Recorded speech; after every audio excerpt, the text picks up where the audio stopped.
Hello guys, welcome back to the channel. स्वागत है तुम सब लोग का आज के इस और एक नई वीडियो के अंदर, नए लेक्चर के अंदर। Welcome to Vishwas batch, welcome to learns bright YouTube channel. आज के इस लेक्चर में हम लोग एक बहुत इंपॉर्टेंट चैप्टर आपका फेडरलिज्म चैप्टर को करने जा रहे हैं।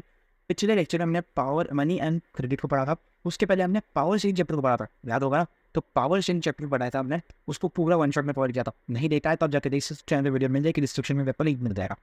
उस चैप्टर से ही लिंक ये चैप्टर है। उसमें जो कुछ बातें हमने पढ़ी थी, वही बातें को लिंक करके, उसी कंसेप्ट को लिंक करके हम लोग आज फेडरलिज्म चैप्टर पढ़ने वाले हैं। तो अगर आपने अब तक जाकर के पावर शेयरिंग चैप्टर नहीं कवर किया तो पहले जाकर के पावर शेयरिंग चैप्टर को कवर कीजिए। बिकॉज जब तक आपका पावर शेयरिंग चैप्टर स्ट्रॉन्ग नहीं होगा तब तक आपका फेडरलिज्म चैप्टर भी स्ट्रॉन्ग नहीं होगा। तो आज हम लोग फेडरलिज्म करने जा रहे हैं। इस चैप्टर को पूरा वन शॉट में खत्म करेंगे विद एनसीईआरटी के हर एक लाइन को पढ़ेंगे, उसे समझेंगे और उसे समझाने की कोशिश भी करेंगे, आपको बिल्कुल समझ में आएगा। तो स्टार्ट करते हैं फेडरलिज्म को। फेडरलिज्म एक्चुअली में होता क्या है, हमें समझ में फेडरलिज्म होता क्या है। हमने 3 लेवल ऑफ गवर्नमेंट्स होती हैं हमारी कंट्री में। Central government, state government and एक होती है लोकल बॉडी गवर्नमेंट, जिसको हम लोग पंचायत कहते हैं, म्यूनसिपैलिटीज कहते हैं।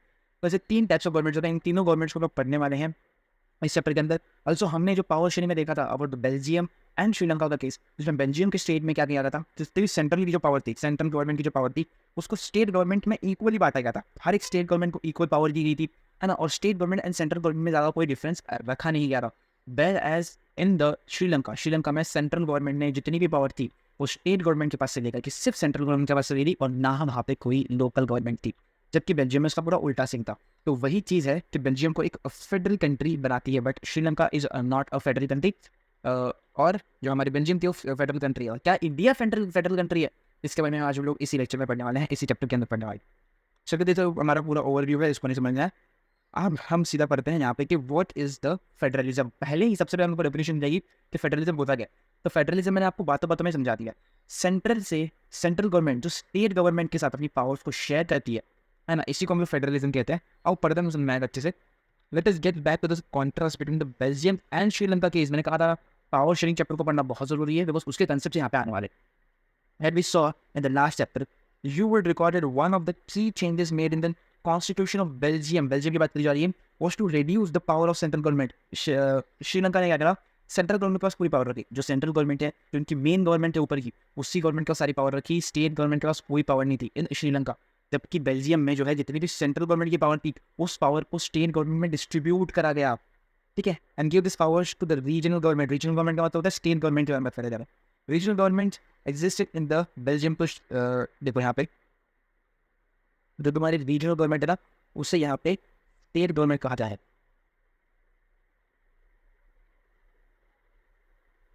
स्टेट गवर्नमेंट का मतलब आपका रीजनल गवर्नमेंट होता है, ठीक है। यहाँ पे अच्छे समझ में आएगा, बट मैं तुमको बता दिया, ठीक है। Regional government exist in Belgium even earlier. जो स्टेट गवर्नमेंट थी वो बेल्जियम में थी स्टार्ट में, मतलब बहुत पहले से थी, है ना। They had their rules and powers, for all these powers were given to these governments and would be withdrawn by the central government. The change that took place in 1993, हमने देखा था 1993 में पावर शेयरिंग पढ़ा था कि 1993 में क्या हुआ था, पूरी तरह से कॉन्स्टिट्यूशन को चेंज किया गया था। नए लॉज एंड नई इम्प्लीमेंटेशंस लाए थे। किसने? उनके सेंट्रल गवर्नमेंट ने, बेल्जियम में। Was that the regional governments were given constitutional power and that were no longer dependent on the central government. Thus Belgium government shifted from the unitary to the federal form of an government. मतलब Belgium भी पहले एक unitary government थी, है ना। Unitary form of उनका government था। Unitary form of government कहाँ है? कहाँ है unitary form of government? Unitary government form of government Sri Lanka में था। यूनिटरी फॉर्म ऑफ गवर्नमेंट का मतलब क्या होता है? जितनी पावर है वो सारी की सारी सेंट्रल गवर्नमेंट के पास है। स्टेट गवर्नमेंट के पास, लोकल बॉडीज के पास किसी का कोई पावर नहीं है ना। जितनी पावर है सिर्फ और सिर्फ सेंट्रल जो मेन गवर्नमेंट है उनके पास ही है, जो कि कहीं ना कहीं बहुत खराब डिसीजन है। बट इस चीज़ को जो है चेंज करा श्रीलंका कंटिन्यूज, बट श्रीलंका ने नहीं करा। बेल्जियम ने करा बट श्रीलंका ने चीज़ को नहीं करा। श्रीलंका ने अपनी जितनी भी चीज़ें थी उसको कंटिन्यू रखा, है ना। For all the political practical purposes a unitary systems where the national government has all the powers. देखो, unitary system where the national government has all the powers. Tamil leaders want Sri Lanka to become a federal system. जो Tamil leaders थे, जो Sinhalese थे, उनके अलग है। Sinhalese वहाँ पे मेजोरिटी में थे, इस रीजन से उनकी चलती थी। और वही ये बोल रहे थे कि उन्हें यूनिटरी सिस्टम रखना है, उन्हें जितनी पावर है वो सेंट्रल गवर्नमेंट के पास होनी चाहिए। स्टेट गवर्नमेंट में अगर पावर फैली, इसका मतलब है तमिल लीडर्स के पास पावर जा सकती है। इस रीजन से वो सेंट्रल गवर्नमेंट के पास ही पावर रखते थे। सेंट्रल गवर्नमेंट के पास उनकी कोई पावर थी नहीं इन श्रीलंका। बट जो तमिल लीडर्स थे, सिरहारा लीडर्स अलग है जो मेजोरिटी में थे।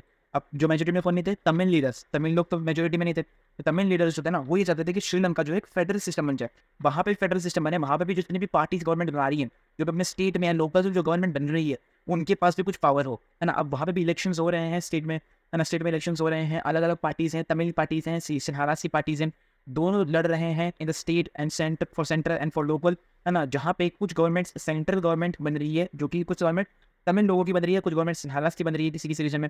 अब किसी रीजन में अगर तमिल की गवर्नमेंट बन रही है तो उनके पास तो पावर ही नहीं है, स्टेट के पास तो पावर ही नहीं है, और सेंट्रल गवर्नमेंट में तो ऑब्वियसली सिरहारा की गवर्नमेंट ही बन रही है। क्यों? क्योंकि सिरहारा लोग जो है पूरी कंट्री में मेजोरिटी है, पर किसी स्टेट में अगर तमिल की ज़्यादा मेजोरिटी है तो तमिल लीडर्स बन रहे हैं वहाँ पे, लीडर्स, ठीक है, ऑब्वियसली वहाँ पे तमिल लीडर्स, तमिल गवर्नमेंट बन रही है वहाँ पे, और उनके पास तो पावर ही नहीं है, तो एग्जीक्यूट कैसे करेंगे। तो तमिल लीडर्स चाहते थे कि श्रीलंका के पास जो है फेडरल सिस्टम बने, श्रीलंका में फेडरल सिस्टम बने, ताकि सभी गवर्नमेंट के पास प्रॉपर पावर शिफ्ट हो।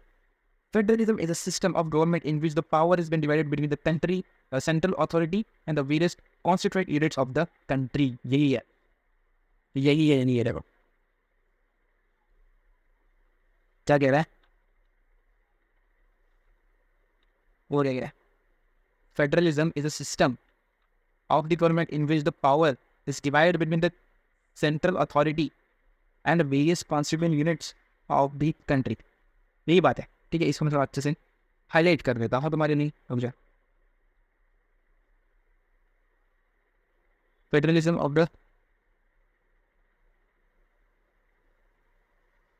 इसका मतलब क्या कह रहा है, इसका मतलब यही है जो मैं अब तक इतना हमने जो पढ़ा, ये दोनों पे जो केस स्टडीज पढ़ी हमने, बेल्जियम जी एंड श्रीलंका की जो हमने अब तक स्टडी करी, इतना एक जो हमने पैराग्राफ पढ़ा, इतने बड़े पैराग्राफ पढ़ा, उसमें वही कहा गया है जो यहाँ पे कहा गया है। ऑब्वियस सी बात है कि जो भी पावर है, जो पावर है, पावर वो सेंट्रल अथॉरिटी के पास इतनी रहनी चाहिए, उसे डिवाइड कर दो, सेंट्रल अथॉरिटी और वेरियस कॉन्स्टिट्यूएंट्स, कॉन्स्टिट्यूएंट्स का मतलब क्या है, state government and the panchayat, उनमें इन्हें डिवाइड कर दो, है ना, of the units of the country. Usually federation has two level of government, usually तो दो गवर्नमेंट होती है, और अब तीसरी भी आ गई है, दो गवर्नमेंट होनी चाहिए। फेडरल कंट्री जो होती है ना वहाँ पे दो गवर्नमेंट होती है, या फिर दो से ज़्यादा गवर्नमेंट्स होती है। इंडिया में दो से ज़्यादा गवर्नमेंट्स है।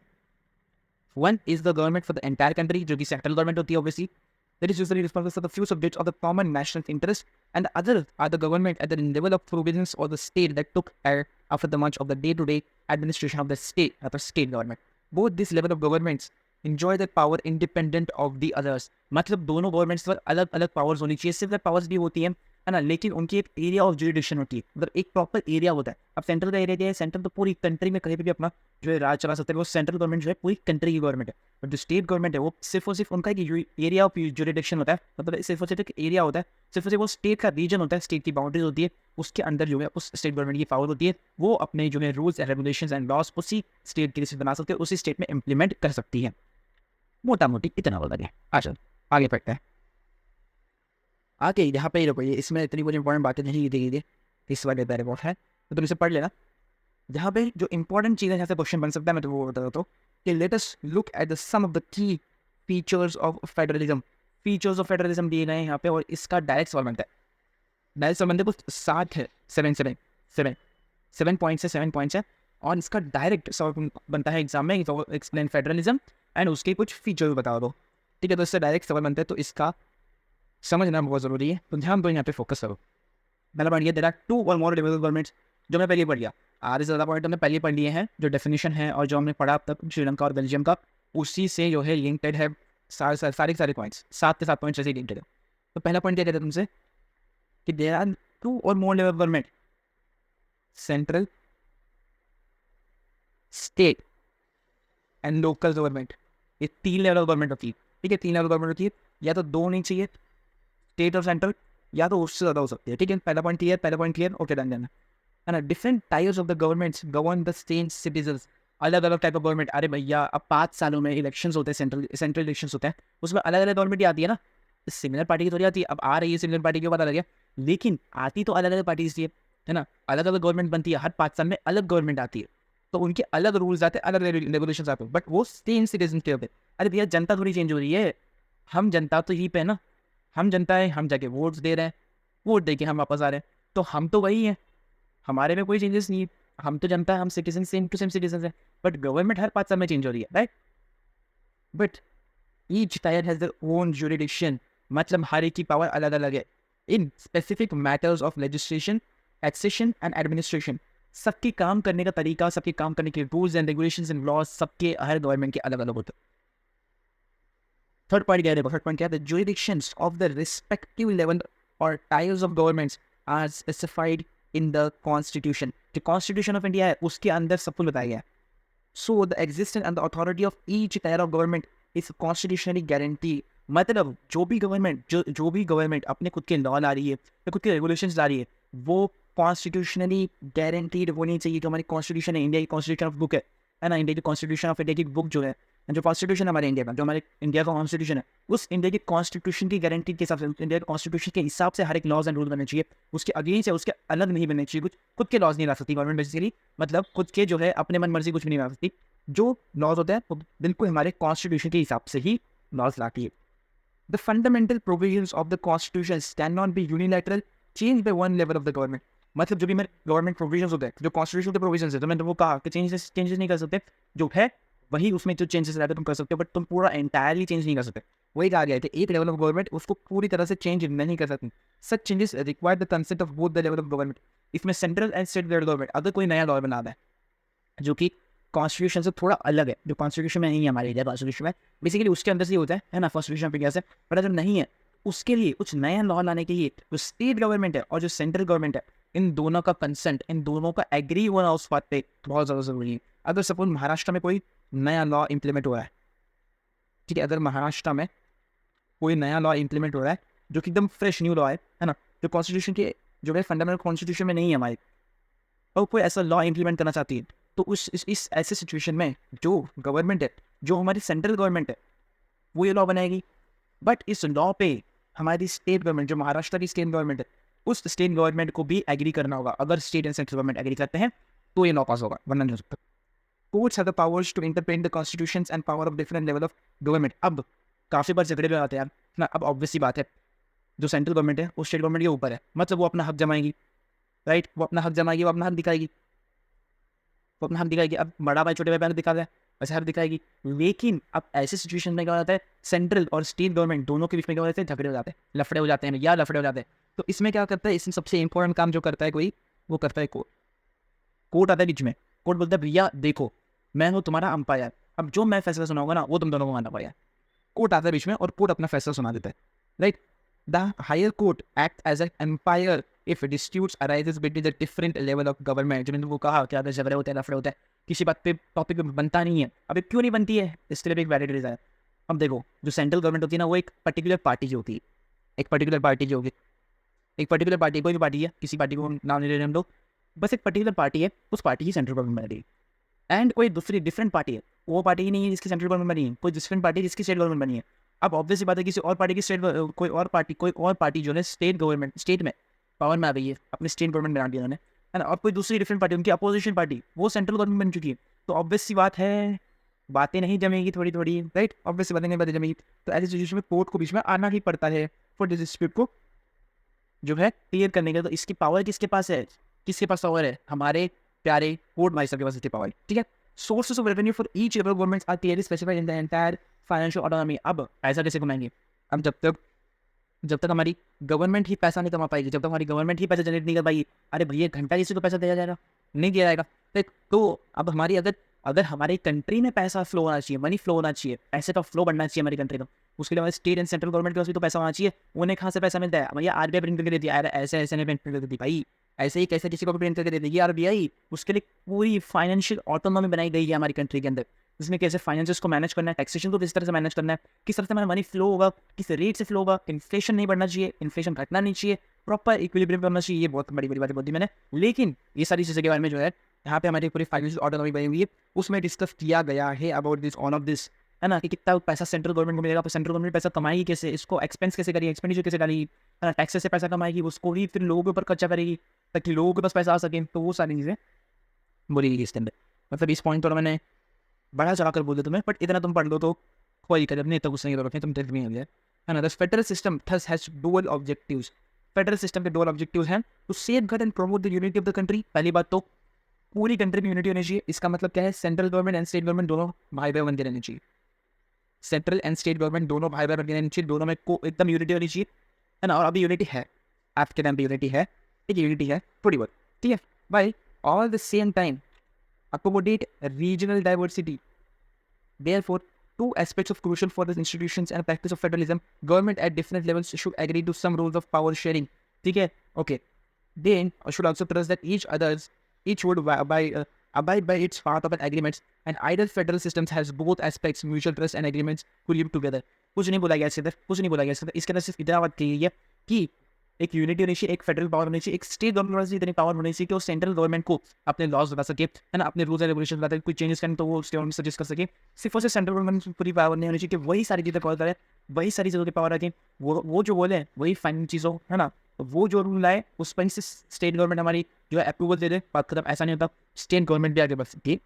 इस बात की मैं यहाँ पे बात करूँ तो है ऐसी बात यहाँ पे बोली गई है, ठीक है। रुक जाओ, तो बोला है कि the exact balance of power, right, सुनो, the exact balance of power between the central and state. अरे क्या हो गया, अब देखो, the exact balance of power between the central and the state varies from one federation to another. This balance depends mainly on the historical context in which the federation was formed. There are two kinds of rules through which federation has been formed. The first rule involves the independent states coming together on their own to form a bigger unit. अब यहाँ पे जो है ना, यहाँ पे तुम लोगों को एक नया कंसेप्ट मैं बताया जाए, जैसे बताया ना, यहाँ पे है आगे आगे आगे आगे आगे यहाँ पे नहीं, यहाँ पे तुम लोगों को ना कोलिशन गवर्नमेंट के बारे में बताया। चलिए उससे देखो, पढ़ते पढ़ते। The first rule involves independent states coming together on their own to form a bigger unit. Coalition government बनाने के लिए गठबंधन बनाएंगे, ठीक है।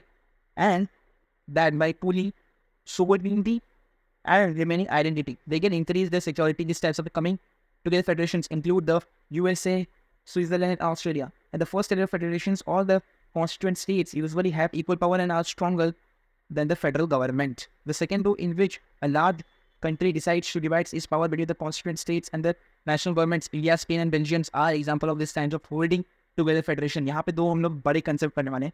यहाँ पे हम लोग दो कंसेप्ट पढ़ने वाले, इसको बोलते हैं हम लोग कमिंग टुगेदर फेडरेशन एंड एक है coming together federation and holding together federation.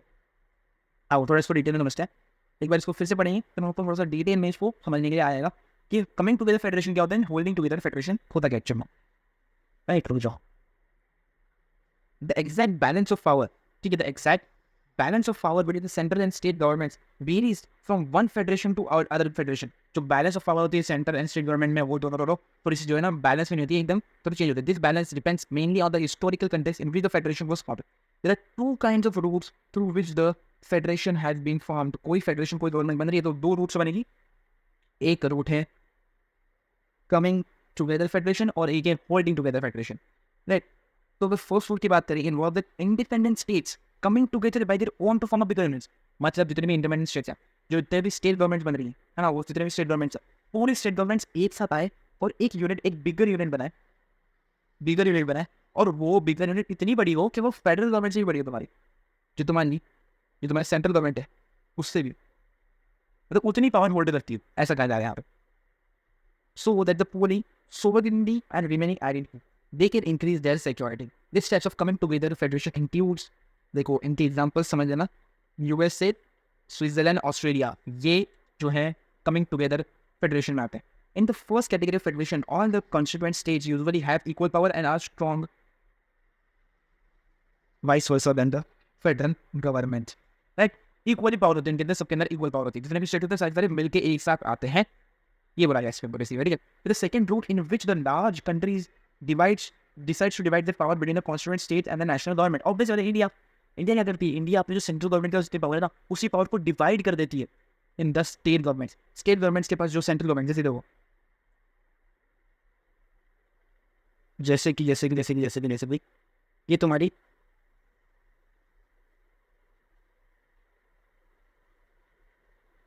ये है तुम्हारी सेंट्रल गवर्नमेंट, ये है सेंट्रल गवर्नमेंट। तो हमारे इंडिया में क्या होता है, सेंट्रल गवर्नमेंट जो होती है ना, अपनी जितनी भी पावर होती है वो पूरी की पूरी पावर जो है स्टेट में डिवाइड कर देते हैं, स्टेट गवर्नमेंट में।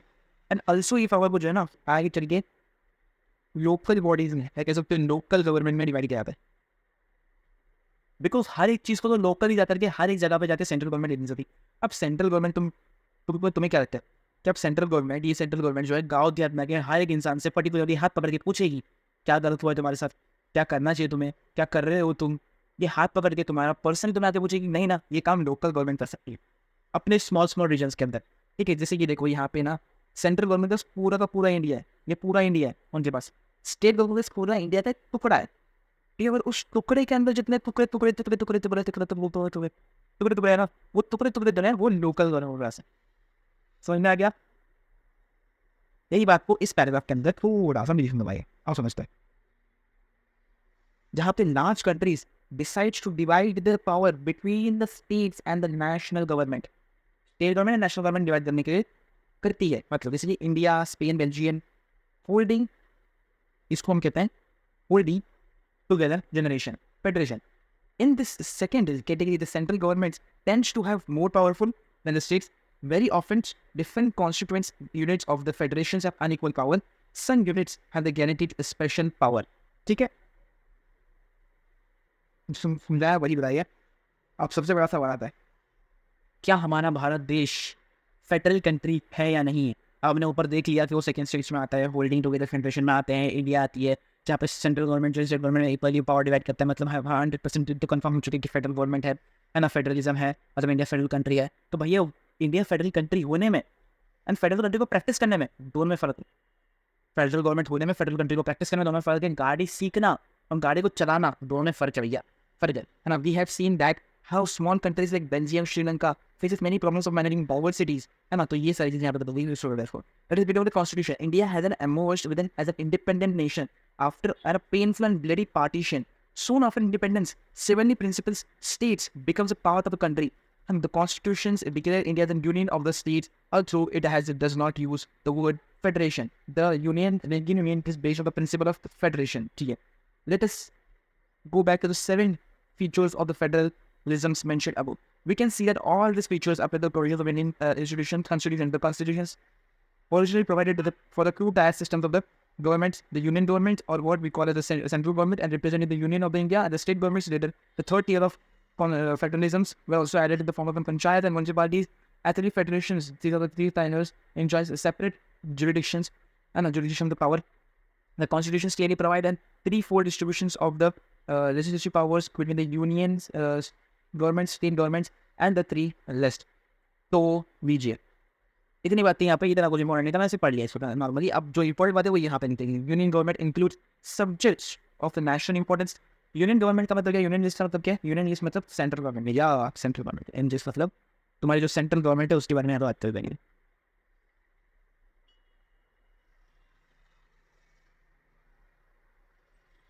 यहाँ पे जाएगा छोटा जब इनमें नहीं करनी, आप जा देंगे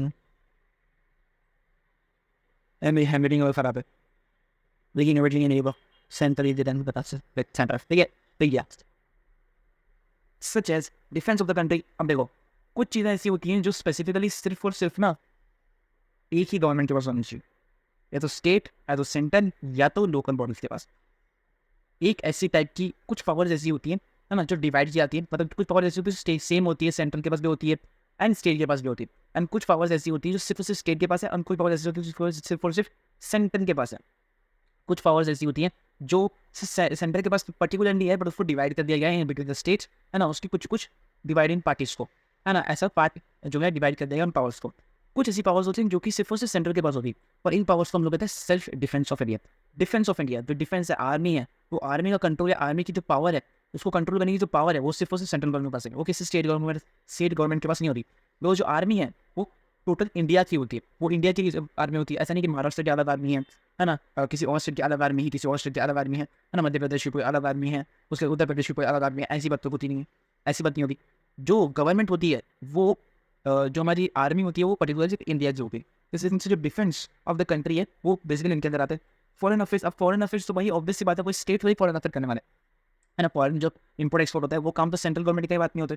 तो बैंकिंग सिस्टम एक बहुत ही ज़्यादा क्रूशियल सिस्टम होता है इंडिया का, बिकॉज इंडिया को मेनली जो जोड़े रखता है, जो इंडियन की इकोनॉमी को जो जोड़े रखता है, इंडिया की इकोनॉमी को जो कंट्रोल करता है या उसको जो बचाता है, वो हमारी बैंकिंग सिस्टम होती है। पूरी इंडिया की इकोनॉमी को कंट्रोल करने का काम बैंकिंग सिस्टम का होता है, और उसमें आती है RBI, उसको कंट्रोल सेंट्रल गवर्नमेंट करता है, उसको स्टेट गवर्नमेंट नहीं इंटरफेयर कर सकता। उसका कम्युनिकेशंस एंड करेंसी, जो करेंसी प्रिंट करने का होता है वो भी सेंट्रल के पास होता है। These are the included in this list because we need the uniform policies on these matters throughout the country. Uniform power चाहिए because यहाँ पे तो लोग डिबेट नहीं कर सकते है ना, करेंसी के अंदर डिबेट करिए करा ही नहीं सकता कि तू करेंसी बनाएगा, मैं करेंसी बनाऊंगा, तू मैं ये बनाऊंगा, मैं 500 की नोट बनाऊंगा, तू 100 की नोट बनाऊंगा, मैं 200 की नोट बनाऊंगा, हाँ 200 की नोट इतनी बननी चाहिए, 500 की नोट इतनी बननी चाहिए। यहाँ पे कोई भी जो है ऐसे लफड़े की जरूरत नहीं है। यहाँ पे यूनिफॉर्म पॉलिसी चाहिए, इस रीजन से यहाँ पे इसे प्रोसेस सेंट्रल गवर्नमेंट कंट्रोल करती है। The union governments alone can make law relating to the subjects mentioned in the union list। कि यहाँ पे सेंट्रल गवर्नमेंट सिर्फ और सिर्फ अपने लिए, मतलब कंट्री के लिए जो है सिर्फ और सिर्फ सेंट्रल गवर्नमेंट यहाँ पे इन मुद्दों पे जो है अपने लॉ बना सकती है।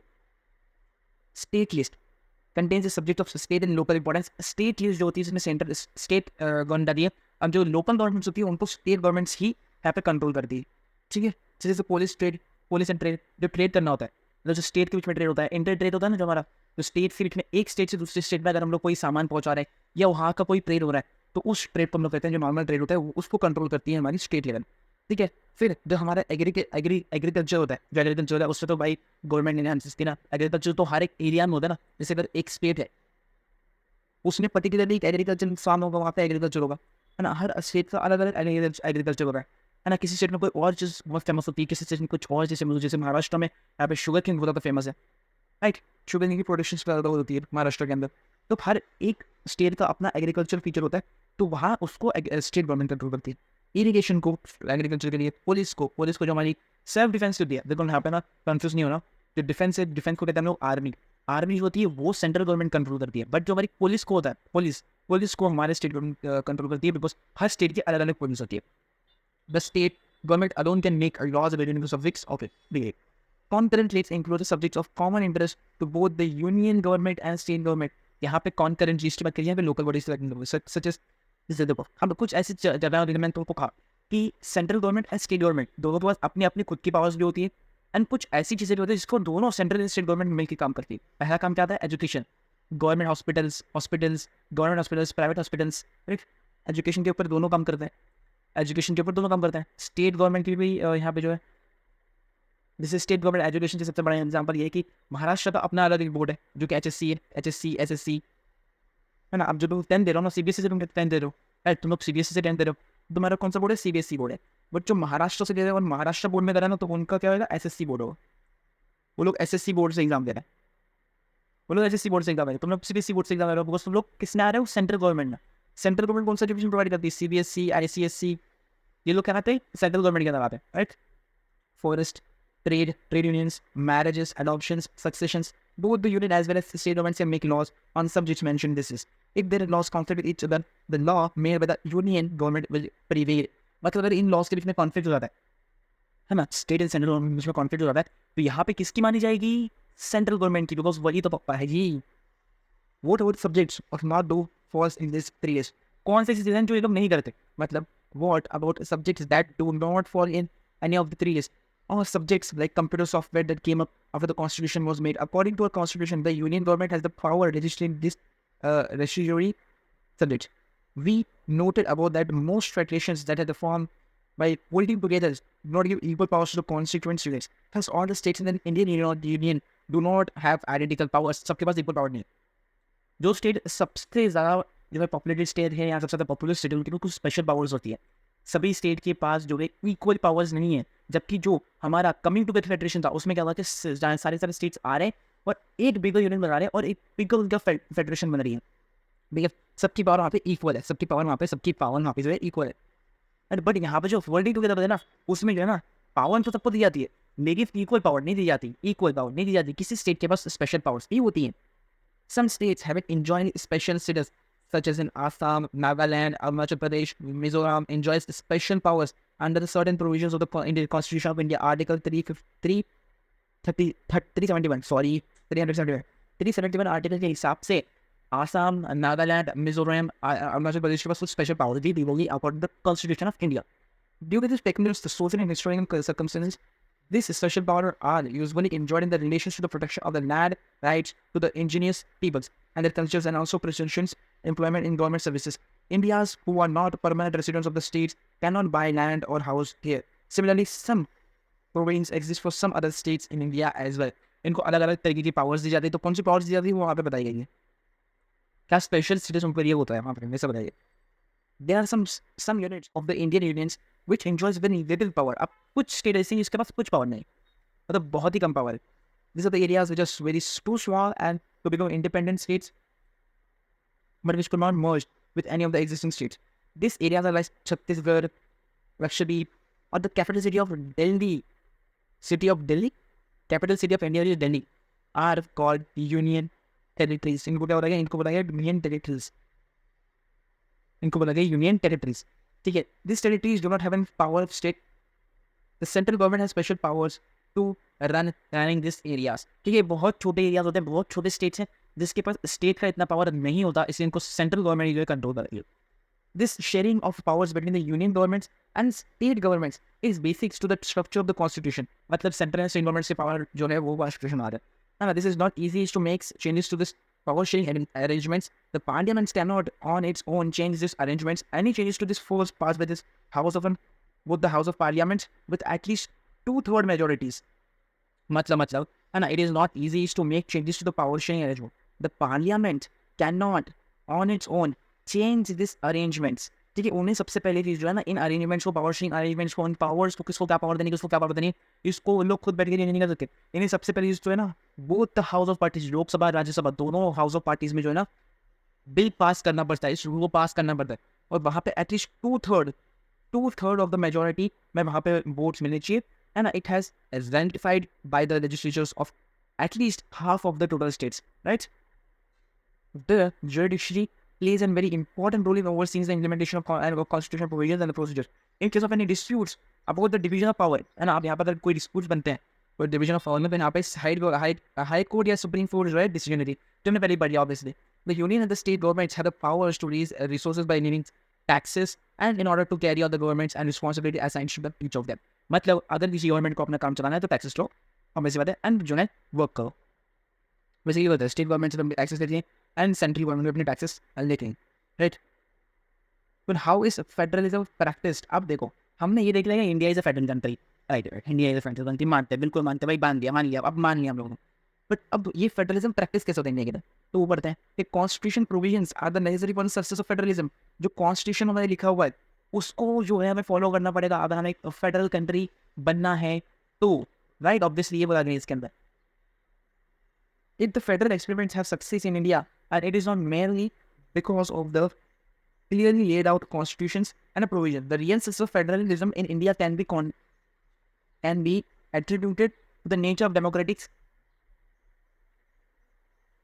Sure, there's a spirit of federalism, respect of diversities and desire of living space. तो ये important नहीं है. I mean, बनना क्या है? Linguistic states क्या होता है? अरे पढ़ते हैं ना भैया, देखो. The creation of linguistic states was the first and the major test for democratic policies in our country, right? If you look at the political map of the India when it begins its journey as a democracy on the 1941, जो हमारा देश आज़ाद हुआ था उस time से बात कर रहे हैं, and that too of 2019, मतलब हमारा जब देश आज़ाद होता 1947 से लेकर 2019 तक, ठीक है, 2019 से हो गया ना ये सीरीज से, है ना. And you will be surprise by the extent of the changes. Many old states have vanished. कुछ ऐसे स्टेट्स हैं जो चले गए, जो या तो चले गए, इसका मतलब या तो वो किसी और स्टेट के साथ जुड़ गए और एक ही स्टेट बन गया, या तो उनको सेंट्रल गवर्नमेंट ने एक्वायर कर लिया, right. And many new states have been created. Areas, boundaries and the name of the states has been changed. काफ़ी 10 जगह पे जो है एरियाज को चेंज कर लिया गया, नए स्टेट्स बने, नए सेंटर्स बने, नए स्टेट, नए बाउंड्रीज बने, राइट. नई बाउंड्रीज बनी, नए स्टेट बने. In 2047, the boundaries of several old states were changed in order to create new states, right. This was done to ensure that peoples who spoke the same language. अब इसमें क्या हो गया देखो, अब क्या करा गया 1947 से पहले ना पूरी इंडिया में जो लोग थे वो बिखरे हुए थे. अब इंडिया में काफ़ी सारी लैंग्वेज बोली जाती है. इंडिया में तमिल बोली जाती है, इंडिया में पंजाबी बोली जाती है, इंडिया में गुजराती बोली जाती है, इंडिया में मराठी बोली जाती है, एंड मेनी मोर लैंग्वेजेस. तो अब इसमें क्या करा गया है, उन्होंने ये सोचा आफ्टर 1947 अब जो है ना हमें स्टेट्स को चेंज कर देना चाहिए. अब जो लोग सारे बिखरे हुए हैं ना, जितने भी लोग बिखरे हुए हैं ना, एक साथ में क्या हो, मतलब पंजाबियों के लिए एक अलग स्टेट बना दो पंजाब, तमिल्स के लिए एक अलग स्टेट बना दो तमिलनाडु, गुजरातियों के लिए एक अलग स्टेट बना दो गुजरात, एंड मराठी पीपल्स के लिए बना दो, मराठास के बना दो महाराष्ट्र. तो सबको अलग अलग स्टेट रखना है, सबको एक साथ ही रख दो. जितनी लैंग्वेज बेसिस के साथ है ना, उन लोगों को एक साथ रख दो, सेम लैंग्वेज वालों को एक साथ रख दो, लिव इन द सेम से। लोग उन लोगों को लगा था, गवर्नमेंट्स को पता लगा था कि ये काम जो है ये जिस काम नहीं करेगी, ये जिस फेल हो जाएगी और ये बहुत गंदी फेल होगी, बहुत बड़ा डिस्प्यूट होगा। लेकिन ऐसा कुछ हुआ नहीं, सारी चीज़ें एकदम अच्छे से चली। Some states were not created on the basis of the language to be recognized, different based on the cultures, ethnicity and geography. कुछ स्टेट्स को सिर्फ लैंग्वेज के बेसिस में नहीं बांटा गया, उन्हें वो कल्चर, एथेनिसिटी एंड ज्योग्राफी के बेसिस में बांटा गया। जैसे कि नागालैंड हो गया, उत्तर प्रदेश हो गया एंड झारखंड हो गया, उत्तराखंड एंड झारखंड हो गया। ये हमारा भारत सब प्यारा प्यारा सा नक्शा है, मैप है। When the demand of the formation of the states on the basis of the language was raised, some national leaders feared that it could lead to disintegration of the country. जैसे तुमको आगे dispute हो सकते हैं। The central government legislated states for some times, but the experience has shown that the formation of legislative state has actually made the country more united. Legislative state का मतलब क्या होता है कि जो भी लोग हैं, लोगों को लैंग्वेज के बेसिस पे, एथेनिसिटी के बेसिस पे, उनके कल्चर के बेसिस पे उन्हें एक सेपरेट स्टेट या सेपरेट एरिया में रखना, इसको हम लोग कहते हैं लिंग्विस्टिक स्टेट्स। तो उसी में जो कहा गया कि सेंट्रल गवर्नमेंट काफी लीडर ऐसे थे जो बोल रहे थे कि बस ये काम नहीं करेगा, इस पर डिस्प्यूट हो जाएंगे, डिसइंटीग्रेशन हो जाएगा कंट्री का, है ना, बहुत झगड़े होंगे, बहुत कुछ होगा। लेकिन ऐसा कुछ नहीं हुआ, ये काम कर गया, है ना। लिंग्विस्टिक स्टेट्स का जो आइडिया था वो काम कर गया, with the country more United. क्या क्या काम था उनका, क्या मेन एम था लिंग्विस्टिक स्टेट लाने का? अच्छा, मोर यूनिटी बने, लोगों के अंदर यूनिटी बन जाए, ठीक है। It is also made administration easier. Administration easier मतलब हर एक इंसान, हर एक लैंग्वेज वाला पर्सन अपने अपने स्टेट में है तो भाई खुश है, मौजूद। Language policy, the second test for the India federation is the language policy.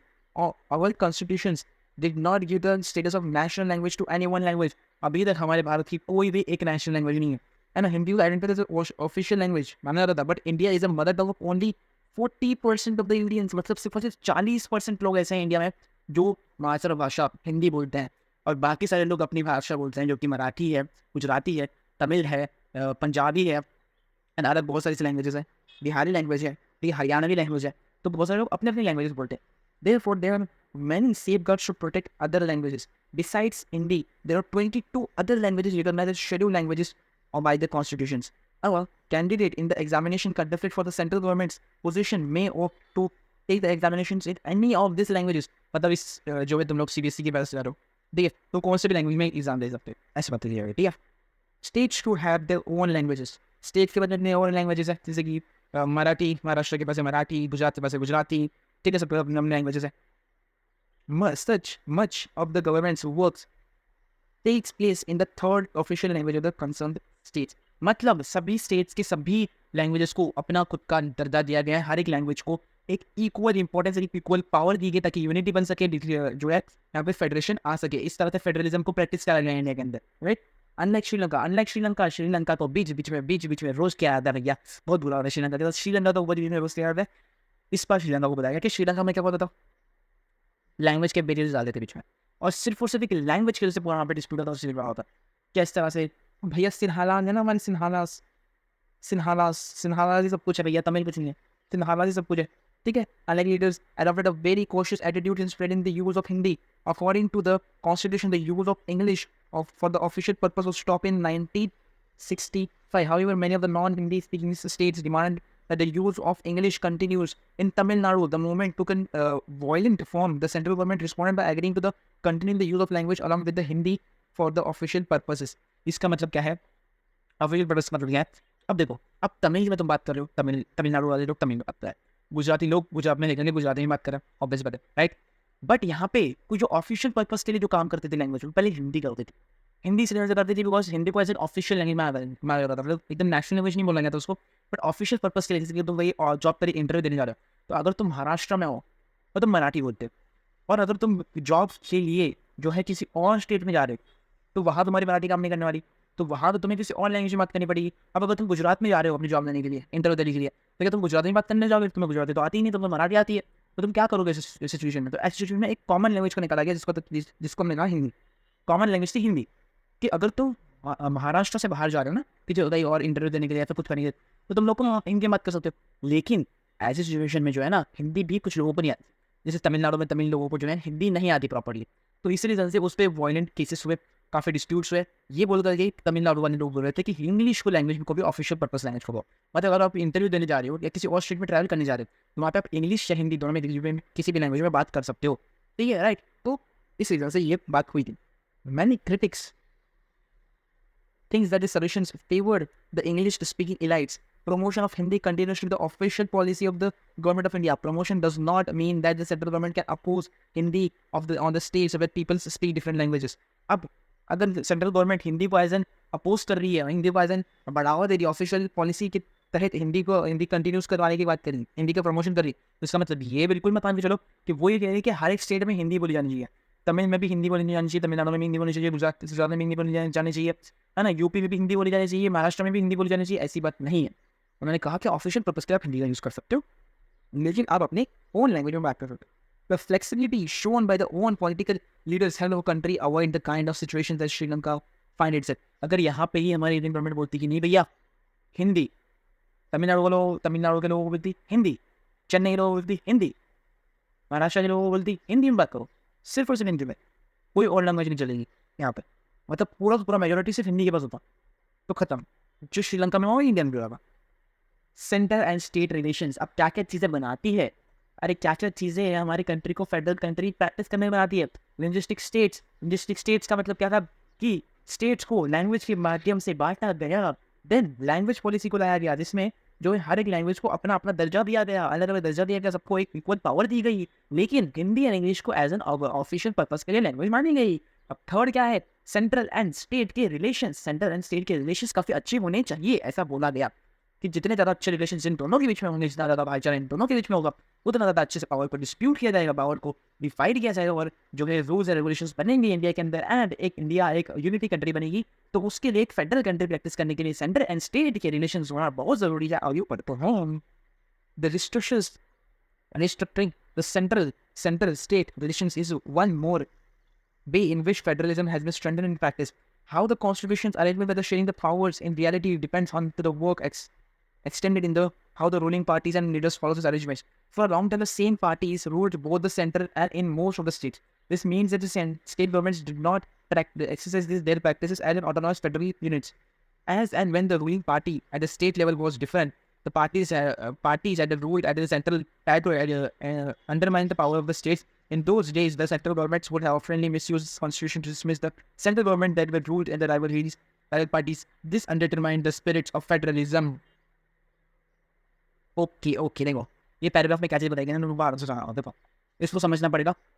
इस पूरे पैराग्राफ को मैं एक सिंपल तुमको अपने ही भाषाओं में बता देता हूँ, तुम लोग को पूरा समझ में आएगा। थोड़ा पॉलिटिकल होता है भाई, ये पॉलिटिकल होता है। देखो इसमें बताया गया है कि देखो अगर कोई एक गवर्नमेंट है ना, कोई एक पार्टी है, गवर्नमेंट नहीं पार्टी, कोई पॉलिटिकल पार्टी, अब तुम पॉलिटिकल पार्टी की जब पढ़ना पड़ोगे क्या होती है पॉलिटिकल पार्टी, पर एक पॉलिटिकल पार्टी है, नॉर्मल पार्टी है, बीजेपी इन द सेंस मान लो, तो पॉलिटिकल पार्टी जो है वो रूलिंग पार्टी बन गई, जो कि सेंट्रल गवर्नमेंट की पावर पार्टी होगी।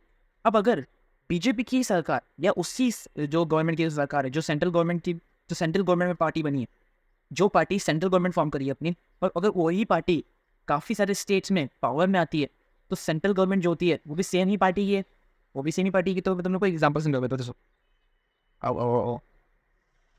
हम लोग यहाँ पे किसी पार्टी का नाम नहीं, हम लोग लेते हैं एक्स पार्टी। अब तो क्यों ये पार्टी में सुनना, एक्स पार्टी यानी वाई पार्टी, ठीक है। अब समझ कर लो यहाँ पे इलेक्शंस हो गए और एक्स एंड वाई पार्टी में से एक्स पार्टी ने जो है ना अपनी सेंट्रल गवर्नमेंट बना दी, ठीक है। एक्स पार्टी की क्या बन गई, एक्स पार्टी की बन गई सेंट्रल गवर्नमेंट,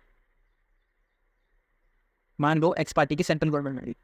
अब जो एक्स पार्टी है वो पावर में आ गई है एज ए सेंट्रल गवर्नमेंट, ठीक है। और एक्स पार्टी ही काफ़ी सारे स्टेट्स में लड़ी as a state government, and x party ही काफ़ी सारे स्टेट में एलन बन गई। मतलब सपोज कर लो कुछ स्टेट्स ऐसे थे जहाँ पे एक्स पार्टी ने ही अपनी स्टेट गवर्नमेंट भी बना दी।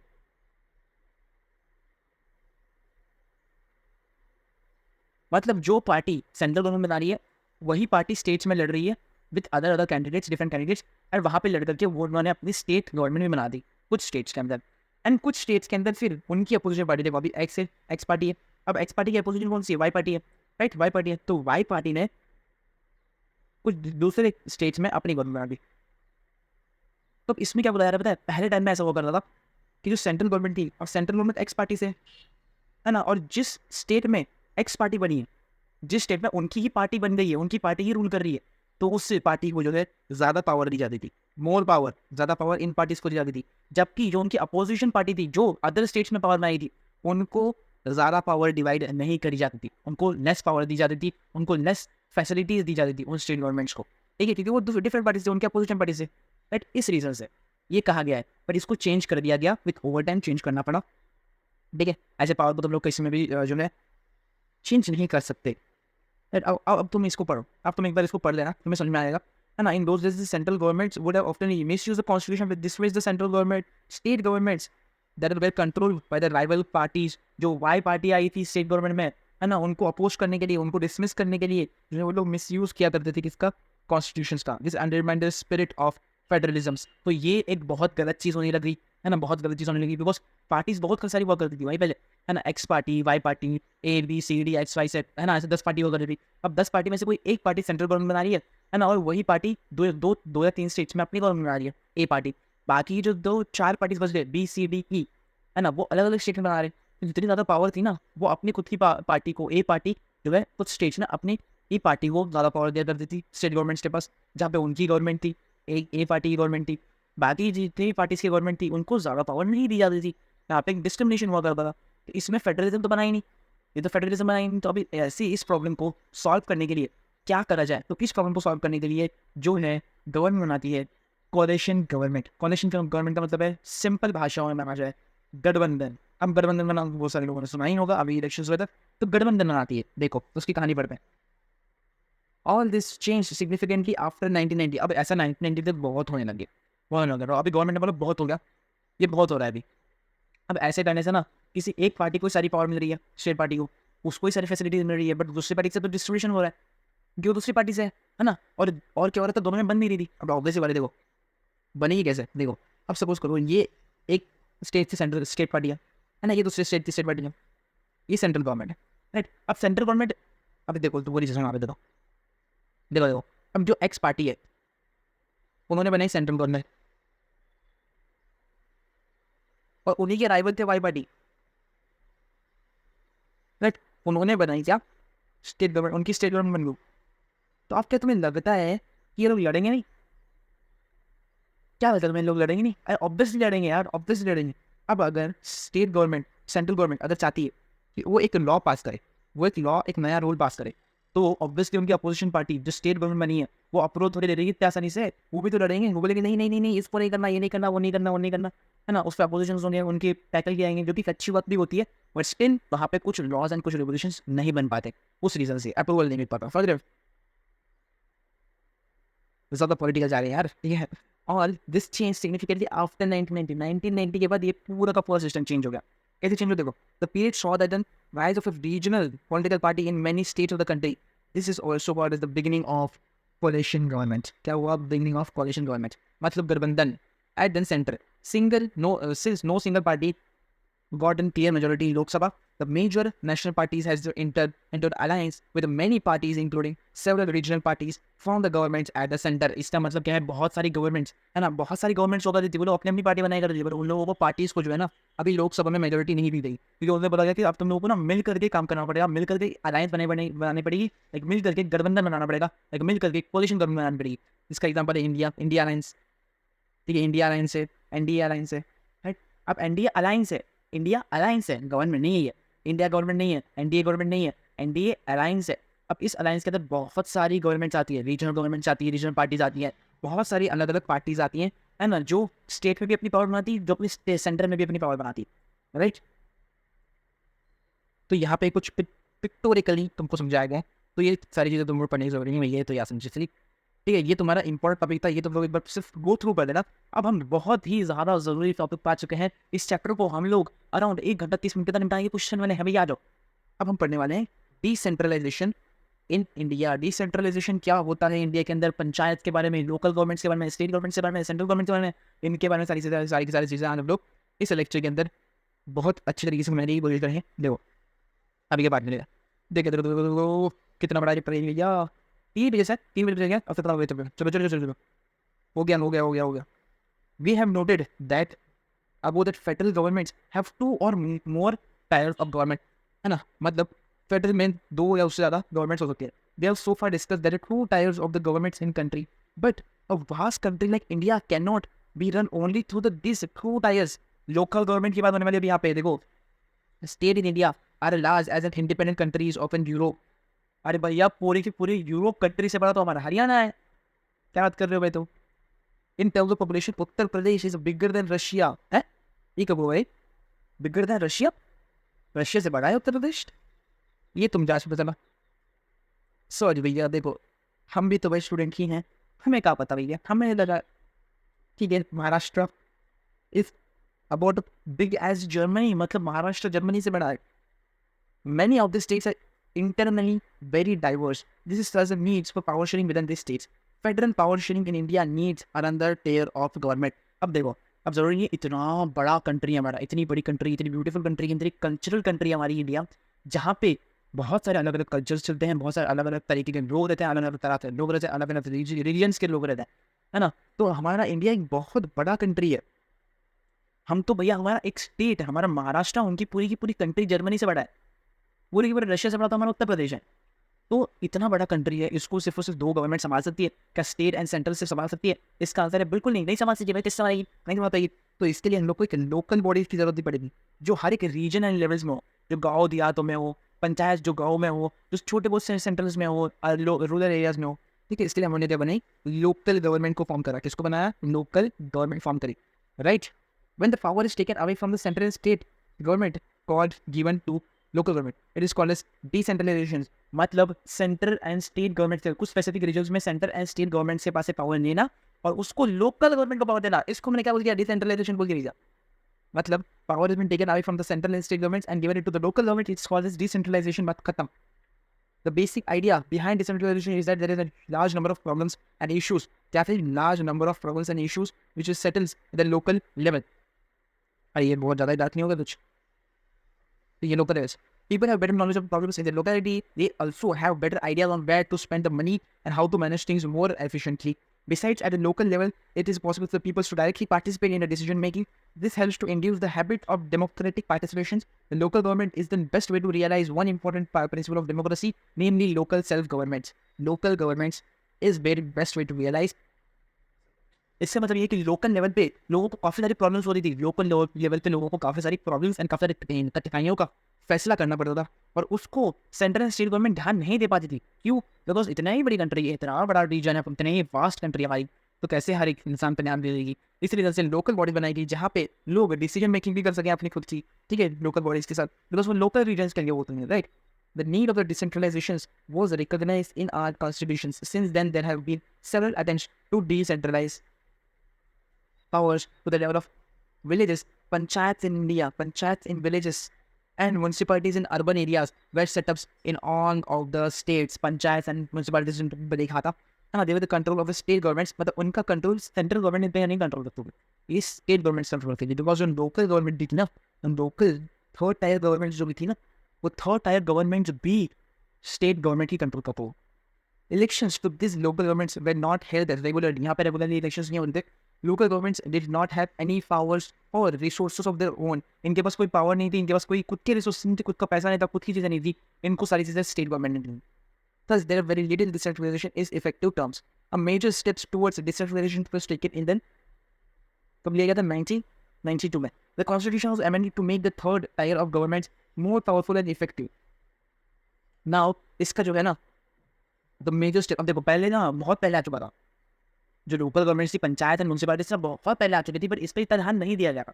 इस पर जो हमारी गवर्नमेंट थी उसने ध्यान नहीं दिया था। आफ्टर 1992 के बाद इस पर मेजर स्टेप लिए गए, कुछ मेजर चीज़ें करी गई जिससे जो है यहाँ पे लोकल गवर्नमेंट को और बढ़ावा दिया जाए और बढ़ाया जाए और स्टेट्स एंड और लोकल एरियाज एंड और रूरल एरियाज एंड और अर्बन एरियाज के अंदर जो है यहाँ पे लोकल गवर्नमेंट्स आए थे। Now it is in constitutions mandatory to hold regular elections in the local government bodies, because local government में जो local governments बनी थी उसमें जो elections थे वो रेगुलरली होते ही नहीं थे, है ना। बट यहाँ पे क्या इंश्योर करा गया कि अभी जो है ना हमें एक मेजर स्टेप लेना है। अब हमें जो है ना लोकल गवर्नमेंट्स को बढ़ाना है, लोकल गवर्नमेंट्स को एम्पावर करना है, उन्हें पावर देनी है बहुत सारी, है ना, ताकि वो लोग कंट्रोल कर सके। कभी 1992 के बाद ये फैसला लिया गया, आफ्टर 1992 के बाद। तो किस तरह से यहाँ पे जो है हमारी गवर्नमेंट ने फैसला लिया और कैसे उन्होंने काम करा फॉर द लोकल गवर्नमेंट्स। उन्होंने क्या करा, उन्होंने जो है कहा कि रेगुलरली इलेक्शन होने चाहिए for the local governments, regular basis होने चाहिए। Seats are reserved in the elected bodies and the executive heads of these institutions for the scheduled castes, scheduled tribes and other backward classes. इसको इसमें कहा था, क्या कहा गया, द स्पेशल सीट्स रिजर्व होनी चाहिए जिसके लिए ST, SC, OBC वाले पीपल्स के लिए और बैकवर्ड रीजन वाले लोगों के लिए अलग अलग कास्ट बेसिस पर उन लोगों को जो है सीट्स रिजर्व होनी चाहिए।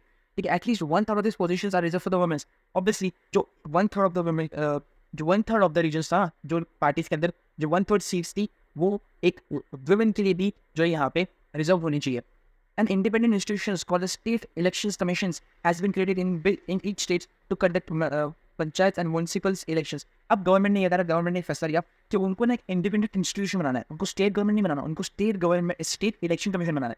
स्टेट इलेक्शन कमीशन का मतलब है वो इलेक्शन कमीशन जो ईच स्टेट के अंदर, अपनी स्टेट के अंदर एक पंचायत एंड म्यूनसिपालिटीज जो है, म्यूनसिपल कॉर्पोरेशन बनाएगी, उन्हें कंट्रोल करेगी, उन्हें डायरेक्ट करेगी, उन्हें पावर देगी, उन्हें पैसा देगी, उन्हें सब कुछ देगी, right. The state governments are required to share some power. अब स्टेट गवर्नमेंट शेयर कर दूंगी, ये बात को ध्यान रखना कि सेंट्रल गवर्नमेंट जो थी ना, वो आके नहीं ज़्यादा पावर देती थी, है ना, वो पावर जो है स्टेट गवर्नमेंट्स को मिलती थी। अब स्टेट गवर्नमेंट जो है ना अपनी पावर्स को लोकल बॉडीज में जो है डिपेंड कर देता, ठीक है, with the local governments and the nature of sharing varies from state to state. अब जो है काफ़ी स्टेट्स में जो लोकल बॉडीज है उनके पास ज़्यादा पावर है, किसी के पास बहुत कम पावर है ना, किसी लोकल बॉडी, किसी रीजन के लोकल बॉडी के पास बहुत ज़्यादा पावर है, किसी रीजन के लोकल बॉडी के पास बहुत कम पावर है। मतलब एक ही स्टेट के अंदर है, लेकिन एक स्पेसिफिक रीजन है जहाँ पे बहुत ज़्यादा पावर दी गई है लोकल बॉडीज को, एक स्पेसिफिक रीजन के अंदर बहुत कम पावर दी गई है एक ही स्टेट के, समझिए। अलग अलग स्टेट्स में भी अलग अलग पावर्सफुल बैठ गया है, वो बेस्ड होता है स्टेट गवर्नमेंट के ऊपर। जो स्टेट गवर्नमेंट फैसला लेगी वही होगा, बिकॉज सेंट्रल के पास इतना टाइम नहीं होता कि सेंटर जो है हर एक स्टेट में इतने सारे स्टेट्स हैं, उतने सारे रीजन्स, इतने सारे रूरल एरियाज, इतने सारी जगहों पे जाकर स्पेसिफिकली जो है आइडेंटिफिकेशन करे, वहाँ पे लोकल बॉडीज को गाइड करे। इतना टाइम सेंट्रल गवर्नमेंट उसको बताने है। Rural local bodies is popularly known as a name of panchayati raj, ठीक है, पंचायती राज के नाम से उन्हें जाना जाता है, ठीक है, दूसरे नाम से पंचायती राज के। Each village or group of village in some cities has an gram panchayat, ठीक है, ग्राम पंचायत होती है उनके पास। This is council consisting of several ward members often called as panch. जो वार्ड मेंबर्स होते हैं उनको क्या बोलते हैं, पंच कहते हैं, एंड द प्रेसिडेंट को सरपंच, जो उनके हेड होता है उनको सरपंच कहते हैं। अब सरपंच को भाई मैं बचपन में खाने था तो मैं सरपंच को मैं बता भाई यही हमारा प्राइम मिनिस्टर है।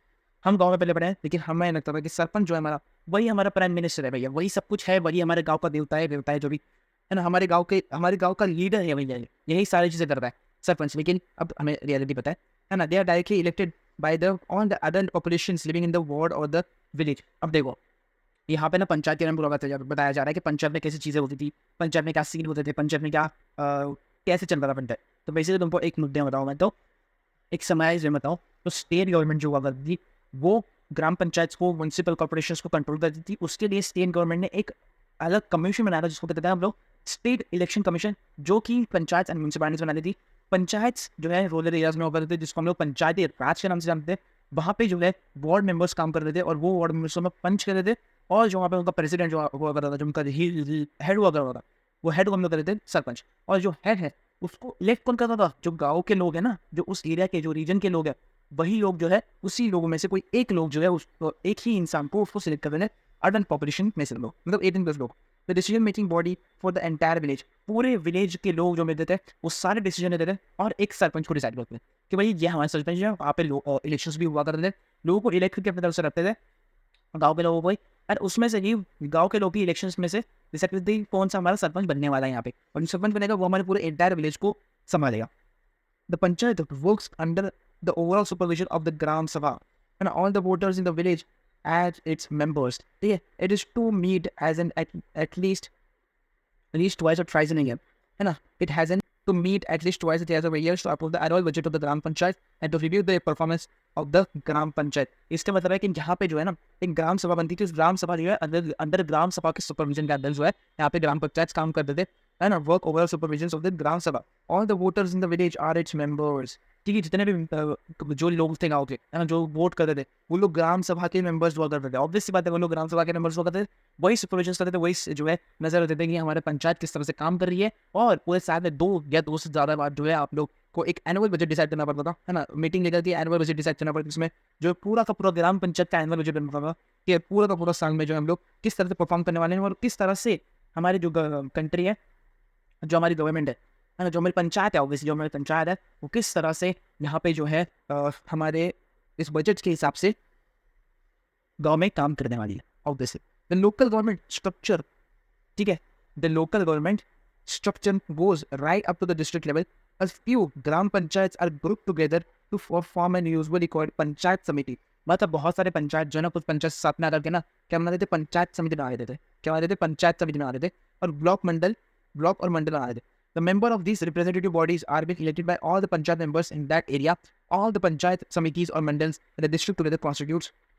मोटा मोटा बताया कि तो पंचायत लोग जो ना बहुत सारे पंचायत से गाँव के वो लोग एक साथ मिलते थे और एक पंचायत समिति बनाते थे। और पंचायत समिति के मेंबर्स कौन थे? जो भी पंचायत के मेंबर्स थे ना, जो अलग अलग पंचायत के मेंबर्स थे, वही पंचायत समिति के मेंबर बन जाते थे, है ना। और वही जो है यहाँ पे डिस्ट्रिक्ट लेवल पे कंट्रोल करते थे, जिसको हम लोग कहते थे जिला परिषद। जिसको हम लोग कहते थे जिला डिस्ट्रिक्ट परिषद, मतलब जिला डिस्ट्रिक्ट परिषद। Most members of the Zilla Parishad are elected members of the Lok Sabha and MLA of this district, and some official members of other district levels. Both are also its members. Zilla Parishad chairperson is the political head of the Zilla Parishad. Zilla Parishad का chairperson जो था वो था, he is only the political head of the Zilla Parishad. इसमें हमको समझाने वाला कोई चीज़ नहीं है, इसमें समझाने वाली कोई चीज़ नहीं, इसको तुम लोग फैक्चुअली याद करना पड़ेगा। बिकॉज इसमें समझाने वाली क्या चीज़ है, इसमें तुम लोग क्या करना पड़ेगा, है ना, कि मोस्ट मेंबर्स ऑफ जिला परिषद आर इलेक्टेड। जो लोकसभा के मेंबर्स हुआ करते थे या जो एमएलए हुआ करते थे उस डिस्ट्रिक्ट के, वो भी जो है इस बॉडी के जो जिला परिषद थे उसके मेंबर्स हुआ करते थे। ठीक है, कौन? एमएलए ऑफ द डिस्ट्रिक्ट और जो लोकसभा के मेंबर्स थे वो। Similarly local bodies, local governments bodies exist for urban areas such as municipalities are setups in a town, है ना। जो अर्बन एरियाज थे, अभी रूरल एरिया और रूरल एरिया थे कौन से? हमारे पंचायत हमने पूरा पढ़ लिया यहाँ पे, पंचायत से बना है। अब हम पढ़ने वाले अबाउट द म्युनिसिपैलिटीज। ठीक है, municipalities are setups in the towns, जो अर्बन एरिया में सेटअप होते थे। Big cities are constitutes into municipal corporations. बड़ी बड़ी सिटीज में भी म्युनिसिपल कॉर्पोरेशंस होता है ना। Both municipalities and municipal corporations are controlled by the elected bodies consistent of the people's representatives. Municipal chairperson is the political head of the municipality. Obviously municipal chairperson is the political head of the municipalities. जो यहाँ पे जिला परिषद में रहता है, जिला परिषद चेयरपर्सन, जो जिला परिषद का चेयरपर्सन है वही पॉलिटिकल हेड होता था जिला परिषद का। जिला परिषद का हेड ही वो होता था जो जिला परिषद का चेयरपर्सन है। वैसे ही म्युनिसिपल चेयरपर्सन जो था वो म्युनिसिपैलिटी का हेड हुआ करता था। In the municipal corporations such officers called as mayor. इनके नाम याद रखना, नाम याद रखना बहुत जरूरी है, बाकी कुछ चीज़ में बहुत जरूरी नहीं है। ठीक है, अब ये लास्ट पेज है, आगे लास्ट पेज। ठीक है, लास्ट पेज हमने डिसेंट्रलाइजेशन में क्या करा आपका देखो, वो समराइज कर दो। उस डिसेंट्रलाइजेशन हमने ये चीज़ पढ़ी, हमने पढ़ा डिसेंट्रलाइजेशन के अंदर, हमने समझा डिसेंट्रलाइजेशन के अंदर about the state, central and local bodies के बारे में हमने डिसेंट्रलाइजेशन के अंदर पढ़ा। उसमें हमने समझा कि लोकल बॉडीज़ किस तरह से बनाई जाती है, हाँ, लोकल बॉडीज़ को इस तरह से कंट्रोल किया जाता है। स्टेट गवर्नमेंट्स होती है जो लोकल बॉडीज़ को कंट्रोल करती है। स्टेट इलेक्शन कमीशन बनता है ना। 1992 के बाद एक जो है लॉ पास करा गया, उसके अंदर जो है गवर्नमेंट ने पूरी तरह से मेजर जो है यहाँ पे लोकल गवर्नमेंट के ऊपर पूरा का पूरा जो हमारा अटेंशन डाला और वहाँ पे लोकल बॉडीज़ को बढ़ाने का फैसला किया गया, है ना। ज़्यादा से ज़्यादा लोकल बॉडीज़ के इलेक्शन लेने स्टार्ट कर दिए, लोकल गवर्नमेंट बनाने स्टार्ट कर दी, स्टेट इलेक्शन कमीशन बनाना स्टार्ट कर दिया, उनको पावर देने स्टार्ट कर दी, है ना, उनके साथ जो है चलना स्टार्ट कर दिया। ऑल्सो जो है यहाँ पर पंचायत बनी, हाँ, दो टाइप की गवर्नमेंट्स बनती है, लोकल गवर्नमेंट्स दो टाइप से बनती है, panchayat and municipality corporations. Municipals and municipal corporations बनती थी, है ना। Urban municipals and municipal corporation बनती थी, उनके मेंबर्स हुआ करते थे वही, रिप्रेजेंटेटिव्स उनके मेंबर्स हुआ करते थे। पंचायत बनती थी, पंचायत के मेंबर्स हुआ करते थे, जो गाँव के लोग थे वही मेंबर्स हुआ करते थे, जो कि ग्राम सभा बना रहे थे। ठीक है, ग्राम सभा बना रहे थे, वही वहाँ पे जो मीटिंग रहते थे वो एनुअल बजट डिसाइड करते थे, तो पूरे गाँव में कितना बजट हमारा बैठना चाहिए फॉर द ग्राम पंचायत। ग्राम पंचायत में एक लीडर डिसाइड होता था जिसको हम लोग सरपंच करते थे। उसमें ही जो पंचायत में जो वार्ड मेंबर्स काम करते थे उनको हम लोग पंच करते थे। राइट, तो सारी हमारी क्या होगी, यहाँ पे एक समरी हो गई, समरी बना देते, ठीक है ना। This is a new system of local government in the largest experiments in the democracy conducted anywhere in the world. There are now about 36 elected representatives in the panchayat and municipalities. भैया ये याद रखो, 36 elected representatives panchayat and municipalities in all over the country. ये किसी country ने नहीं किया अब तक, किसी भी कंट्री का इतना बड़ा रिकॉर्ड नहीं जितना इंडिया में। This number is bigger than the population of many countries. मतलब 36 लाख से ज़्यादा, 36 लाख इतने ज़्यादा इलेक्टेड मेंबर्स हैं हमारे पंचायत कॉर्पोरेशन के अंदर कि इससे ज़्यादा दो, इससे कम, इससे या फिर इतना ही जो है पॉपुलेशन है किसी कंट्री की, भैया, है ना। Constitution status for the local government has helps to defence democracy in our country. मतलब लोकल गवर्नमेंट ने बहुत ज़्यादा हेल्प करी है ना, ताकि डेमोक्रेसी ऐसे कंट्री के अंदर, the democracy of the country, है ना। There is also increased women's representations and voices of democracy. At the same time, there are many difficulties while elections are held regularly and at the CSTs. Gram Sabha are not held regularly. ठीक है, काफ़ी सारे problems की बात करें हमें, देखो, है ना, काफ़ी सारे प्रॉब्लम्स की बात करें, there are many difficulties, बहुत सारी प्रॉब्लम्स भी आ रही थी, बिकॉज ऑब्वियसली बात है, कहीं पे कुछ गवर्नमेंट रही है, फिर कहीं पे कुछ चीज़ें हो रही है, तो वहाँ पे प्रॉब्लम्स तो आनी बहुत नॉर्मल है। तो क्या डिफिकल्टीज आती थी कि while elections are held regularly and at the CST, gram sabha are not held regularly. मतलब एनुअल इलेक्शंस के लिए जो मीटिंग्स होती थी वो होती ही नहीं थी रेगुलर बेसिस पर। ठीक है, most state governments have not transfer significant powers to local bodies. काफ़ी सारे स्टेट में ऐसे गवर्नमेंट्स थी जो कि अपने लोकल बॉडीज में पावर ही नहीं सप्लाई करती थी। वहाँ पे इलेक्शंस हो रहे नहीं हो रहे, उसमें ध्यान ही नहीं देती थी, है ना। कुछ काम सही से होता है वहाँ पे, ठीक है, कुछ गवर्नमेंट्स ऐसी थी वहाँ पहले थी, है ना। Not have they given adequate resources, ना पैसा, बिकॉज पैसा लोकल बॉडीज के पास है, जब के पास कहाँ से पैसा आएगा, जब ऊपर से म्यूनसिपल कॉर्पोरेशन के ऊपर से स्टेट गवर्नमेंट है, जब स्टेट गवर्नमेंट पैसा देगी, रिसोर्सेज देगी, पावर देगी, है ना, जब जुडिशन डालेगी, जब अपना जो है अटेंशन डालेगी, है ना, जब ध्यान रखेगी, नजर रखेगी कि ये सारी चीज़ें हो रही हैं, तब ही तो ये सारी चीज़ें बढ़ेंगी, बिकॉज लोकल गवर्नमेंट सब थोड़ी ना पैसा होता है जो लोग काम कर सके, right. We are thus still a long way from realizing the ideal of self government। ठीक है, तो इसी के साथ यहाँ पे ये बात बोलते ही चैप्टर को समाप्त कर लिया गया है। ठीक है, इसी के साथ हमारे यहाँ पे जो चैप्टर का है वो डी एंड हो चुका है। इसी के साथ ये चैप्टर हमारा खत्म हो चुका है। बहुत ही ज़्यादा आसान चैप्टर है।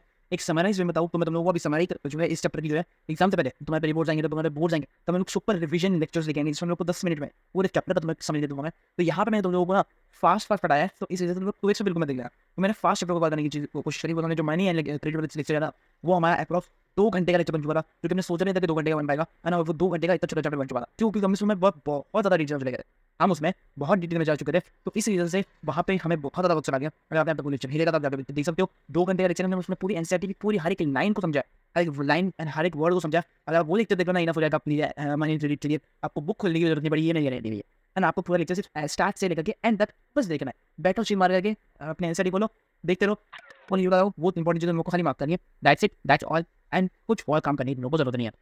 तो इसी तरह हमारे चैप्टर खत्म चुका है। तो अभी हमने यहाँ पे जो है फेडरलिज्म खत्म करा है। अब नेक्स्ट चैप्टर में कोई साइंस वाला है। सो अगर आपने यहाँ तक वीडियो देखी तो बिल्कुल आपको पता होगा, आपको लाइक एंड सब्सक्राइब जरूर से करना है। एंड ये मैं गारंटी देता हूं, तो तुमने अगर यहाँ तक लेक्चर दिया तो तुम लोगों को 100% कंसेप्ट क्लियर हो चुका होगा। और कोई भी अगर तुम्हारा डाउट नहीं है तो बिल्कुल तुम लोग कमेंट सेक्शन में पूछ सकते हो, वरना मेरी टेलीग्राम की आईडी मांग सकते हो। मैं तुमको टेलीग्राम पे पर्सनली तुम्हारी टेलीग्राम की आईडी दूंगा, तुम मेरे को पर्सनल टेलीग्राम पे मैसेज करके तुम्हारे डाउट्स पूछ सकते हो बिल्कुल से, एंड सब्सक्राइब कर सकते हो। और अगर तुम्हें इस बैच में एनरोल करना है तो कुछ नहीं करना, सब्सक्राइब करके बेल आइकन को क्लिक कर देना है, तुम्हारा जो है यहाँ पे एनरोलमेंट हो जाएगा इस बैच के अंदर, बिल्कुल फ्री में। ये सारी चेक कर सकते हैं, हमने काफी चैप्टर्स को पहले ही कवर कर रखा है ना, और काफी चैप्टर्स हम लोग कवर कर रहे हैं, धीरे धीरे चैप्टर्स को कवर करेंगे। इसके बाद हमारी नई सीरीज है जिसको हम लोग रिवीजन सीरीज करेंगे, जिसमें हम लोग 10 मिनट में, 20 मिनट में, 30 मिनट के अंदर पूरे चैप्टर्स को कवर करेंगे। वो रिवीजन लेक्चर्स की सीरीज भी बहुत जल्दी बहुत जल्दी आने वाली है। पहले हम सिलेबस कवर करें, उसके बाद आपके प्रीवियस क्वेश्चन की सीरीज, आपकी क्वेश्चन की सीरीज, आपकी एमसीक्यू सीरीज, बहुत सारी सीरीज आने वाली है। तो stay tuned with this video, stay tuned with this channel, subscribe करना। मिलते हैं आपसे किसी और नई वीडियो में, तब तक के लिए tata bye bye, take care.